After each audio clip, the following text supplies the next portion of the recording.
എന്താണ് uric acid? നാച്ചുറലായിട്ട് കണ്ടുവരുന്ന ഒരു ബോഡി വേസ്റ്റ് ആണ്. സഹനീയമായ വേദനയാണ് അനുഭവപ്പെടുന്നത്.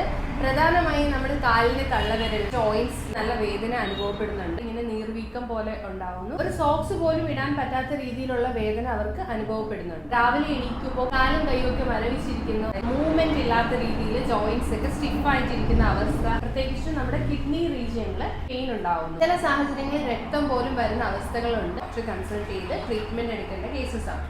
മെയിൻ ആയിട്ട് ചെയ്യേണ്ടത് വർക്കൗട്ട് തന്നെയാണ്. ഫൈബർ റിച്ച് ആയിട്ടുള്ള ഫുഡ് കൂടുതലായിട്ട് ഉൾപ്പെടുത്തൽ, വൈറ്റമിൻ സി അടങ്ങിയ ഫ്രൂട്ട്സ്, വെജിറ്റബിൾസ് ഇതൊക്കെ കൂടുതലായിട്ട് കഴിക്കുക. ബീഫ്, മട്ടൻ, കക്ക ഇറച്ചി, അതുപോലെ നെത്തോലി, ചൂര, ആവോലി, മത്തി ഇതൊക്കെ നമ്മുടെ ഡയറ്റിൽ നിന്ന് മാറ്റി നിർത്തേണ്ട കാര്യങ്ങളാണ്. പ്രധാനമായും ശ്രദ്ധിക്കേണ്ട ഒന്നാണ് നമ്മൾ കുടിക്കുന്ന വെള്ളത്തിന്റെ അളവ്. ിലൂടെയും അതുപോലെ നമ്മുടെ ലൈഫ് സ്റ്റൈലിലെ ചേഞ്ചസും കൂടി വരുത്തിയാൽ നമുക്ക് ഉറപ്പായിട്ടും യൂറിക് ആസിഡ് കംപ്ലീറ്റ്ലി ക്യൂർ ചെയ്ത് വിടാം.